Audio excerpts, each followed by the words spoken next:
اہم خبر سے اپڈیٹ کریں اور آپ کو بتائیں، لاہور میں ڈیجیٹل میڈیا سے تعلق رکھنے والے افراد سے گفتگو کرتے ہوئے شہباز شریف نے کہا کہ انتخابی عمل اپنے حتمی مراحل میں داخل ہو چکا ہے۔ 8 فروری کو عوام اپنی تقدیر کا فیصلہ کرے گی۔ انہوں نے کہا کہ ماضی کو رونے سے کچھ حاصل نہیں ہوگا، ہمیں ماضی سے سبق حاصل کر کے آگے بڑھنا ہے۔ شہباز شریف نے کہا کہ 2018 میں RTS بیٹھنے کے باوجود ہم جیت چکے تھے۔ چین کو دیکھ لیں، جس نے 2 سال بعد آزادی کی آنکھ کھولی پاکستان کے، وہ کہاں پہنچ چکا۔ 70 کی دہائی میں ہمارے جو معاشی ترقی کے جو اشاریے تھے وہ چین سے بہتر تھے۔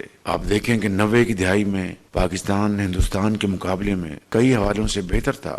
ہماری کرنسی ان کی کرنسی سے زیادہ مضبوط تھی۔ تو پھر آخر کیا ایسا ہوا جس کی بنا پر ہم آج دنیا میں معاشی دوڑ میں بہت پیچھے رہ گئے، اور نہ صرف قرب و جوار میں بلکہ دوسرے علاقوں میں بھی بعض قومیں ہم سے بہت آگے نکل چکی ہیں۔ چھپتا ہوا سوال جو کہ میں سمجھتا ہوں کہ آج جن کو اللہ تعالیٰ نے ان 76 سالوں میں یہ اختیار دیا تھا کہ وہ قوموں کی تقدیر، وہ اس قوم کی تقدیر بدلیں گے، یہ ان کے اوپر یہ اس کا جواب بنتا ہے بشمول میرے۔ مگر میں سمجھتا ہوں کہ ماضی میں رونے دھونے سے کچھ نہیں بنتا، بلکہ وہ وقت کا ضیاع ہے۔ ماضی میں جھانک کر، ماضی سے سبق حاصل کر کے اگر ہم آگے بڑھنے کا تہیہ کریں تو میرے نزدیک ایک بہت ایک ایسا فیصلہ ہوتا ہے کسی بھی قوم کے لیے جو اس کو بالآخر ترقی سے